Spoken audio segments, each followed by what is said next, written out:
Hey guys, I'm Gamblefish is back, and he's back with a 3 vs 3 battle, which is something I very rarely do. In fact, I maybe only have a dozen of them in my entire time playing Shogun 2. As we've done in some of our matches, by the way, this is Perseus. He's the guy who's doing 3v3 with me and Huma. As Huma and I have done in some of our matches, because we found it more efficient in terms of microing, I shat out horses, and I did. All my veterans were wounded from a previous, but not all of them, because I have a bunch of veterans. But most of my veterans were wounded in our last battle. So all the veteran dudes, the 2 Great Guard and the 2 Yari Cavalry over there. I've got another 2 Yari Cavalry right here, and the other 5. Yes, 5 more units of Yari Cavalry. I think in all I had about 12. Let's see, 4. I had a lot. We're over here with Huma because we're thinking we're going to take the hill and have Tyler go over here and hold off this hill, but they very clearly wanted this hill. Their entire armies were basically consisted of infantry. This dude had a bunch of our stuff, and it was clear from the get-go. Let's just start now because this is a long battle. I'm going to fast forward a little bit. It's clear from the get-go that they wanted this hill, and they basically camped on it the entire game, which made it pretty exciting because we had to assault entrenched, fortified position with 3 enemies with a ridiculous amount of units. This wasn't medium, so it's not like we could just exploit holes that they just couldn't cover. I decided to put my cavalry in the trees for now, just sort of make them disappear. Keep 2 dudes in the center. These were sort of my reserves for this particular battle. I was going to send them in if I needed them. And the other guys, these other 5 over here, the veterans, all moving around to sort of, so I have 5 on each flank, 2 in the middle, and my general chilling on the hill over here. Let's speed this up again until they all get in position. You can see down here as I fast forward this that these are my cavalry moving around. You can see them over in the distance. This is them moving all their infantry. They do have a couple units of cavalry, Great Guards, but they're mostly moving all their infantry in a big position here. We were meeting up to defend our hill, and realized pretty quick that this wasn't going to work. What the hell's going on over here? Hold on one second. Oh, I believe there was a unit of Ninja down there, and I'm not really sure what they were doing with Ninja. Ninja are one of the most useless units in this game. Anyways, when it's back up to speed, you can see my cavalry moving around and taking the woods. I'm not going to skip any action, but I'm going to just, They had cavalry hidden in the woods. That's right. Sorry I skipped that fast. And they came out and got me pretty good. Luckily, my Yari Cavalry are there. You can see the morale hit, but the flags are pretty much intact because my guys are absolute, monsters at such high veteran levels. Their guys, I believe, were looked like high veteran levels, but were actually they hadn't been promoted all the way. Your guy will show the chevrons on the thing, but it won't actually level them up. Anyways, they got a pretty good strike off, and they were pulling all their dudes back, but they stopped for some reason for a second. So I saw that. I moved around here to cut them off and block these dudes. And in the process, bam, we got a cluster here, which is excellent because I've got a lot of dudes. And they went from having a successful raid to having all their guys getting cut off, and their other dudes started to commit their Great Guard, which was good for me because I have the cavalry advantage away from their lines, and they don't have any advantage in this stuff. And they decided to send all their guys out, which is really, really awesome for me. Because the first guy was like, let's hold them back and get a reserves, and they would have had a successful raid here. But committing all their dudes, they lost that sort of hit and run sort of aspect, and they had to get their archers down to provide advantage because I had the advantage bringing an entire cavalry only army. Huma comes in to reinforce, and this whole thing turned into a mess for them pretty quick, and which is good because currently we wanted to make sure we had the only people with cavalry.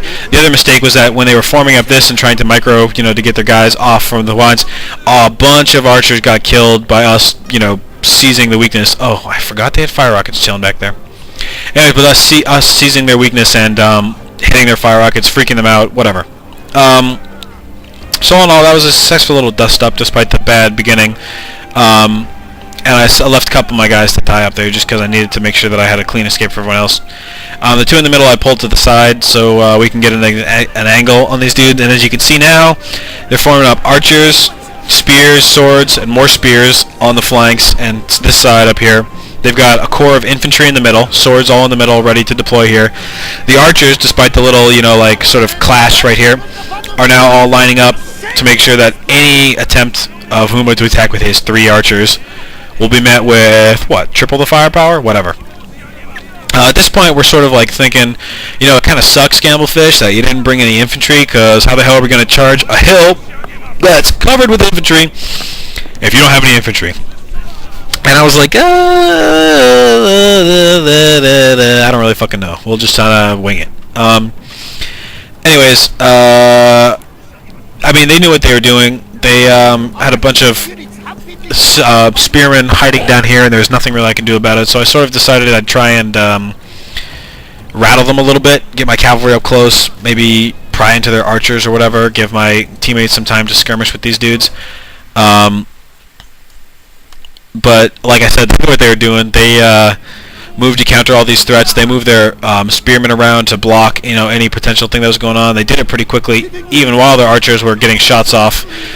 So we knew we were in for a bit of trouble, especially with these fucking fire rockets here, which I sort of really wanted to kill. So instead of being reasonable, I forced my guys to march through a bunch of naginatas and just go for those fire rockets, which I knocked over a line of Naginata warrior monks, actually, which is pretty funny, and I managed to get the fire rockets, despite the fact that he had totally got my guys, which proves that the best solution to siege weapons is to mash the right-click button. I wanted to make sure I could take out all his cavalry, which got my cavalry killed in the process, because his spears were coming down, and I realized I wasn't going to be able to defeat them successfully before all my guys got killed. So I got off the one charge with these dudes, and then pulled them back. In the process, a lot of shit's been going on over here. They've been trading shots back and forth, a bunch of skirmishing going on back and forth over here as well. And I've been doing nothing but getting my cavalry all killed. I've got, at this point, 1 unit hidden here, 2 units hidden here. Give a quick rundown. 1, 2 hidden here. These guys have got this hill defended, and an army on either side. I tried to get these 2 out of here, but as you can see, that didn't really work. They both got killed. So I'm thinking right now that I'm not going to be much of a factor in this fight because of the fact that they have all their spears down here, and even with the spear, like, you know, committing a couple spear units to guard their flanks down here, they've got enough guys to form an effective line of battle against both armies on either side, just because the advantage of having so many fucking infantry. Now, speed this up a little bit more. The skirmishing goes on for a while. I mean, there's nothing you want to rush into. You got to make sure you take out the really dangerous units, like the matchlock monks. You got to make sure you take out the cavalry so that they can't, you know, bust up your flanking hits when you need to move in to really, you know, put the pain on people. And you got to make sure you do as much damage as possible to their archers, because your archers are not going to be much of a factor when the battle lines clash, due to the fact you're on a hill. But they will be a factor, and you can see Perseus got his archers almost killed, but for some reason they decided to stop, pull away, and come back in again, which got them stabbed. You want to make sure that you kill as many archers and stuff as possible, so that it basically softens the approach for you, so you can charge in without losing too many dudes. And once you do that, you basically can all move in and hope in the melee that the big jumble that's going to appear for sure, that you can sort of pressure them to send more dudes to the front so that the cavalry can come in and bust up whatever's hidden up in the woods and sort of sneak into their the cracks in their formation. When a lot of the archers had been killed, Huma got an awesome maneuver off by getting his matchlock Ashigaru in range to get a couple volleys off down here. Perseus, most of his archers were dead by this point, but then again, most of the archers of this guy were dead too, because they had focused most of their archers, the combined archers of their entire army over here. And right as the volleys of the guns go off, sort of in a line formation, I sent my cavalry over here to distract their Naginatas, who, that's why they came in range of the matchlocks. And as they were pulling back, swing my dudes up around and smack right into their archers, which sort of jumbles everything up. I think it was an effective use. You know your dudes are going to die when you do this, but if they're Great Guard, they're not going to die of morale. And as you tie up the archers, it gives time for their cavalry to go up, hit the monks up here, for the gunmen to get a bunch of volleys off, because as they're trying to micro their Naginatas into trapping our dudes up here, they're just getting pounded with gunfire. And basically just sort of mess with their formation a lot. This is only really worth it if you can make sure you take a lot of archers down with you. Whew, man. Anyways, there was a lot of setup to this battle. I'm going to put it on speed for a while because eventually, this guy, whoever the dude with the black and gold banners is, he was the one who had most of their cavalry for the joint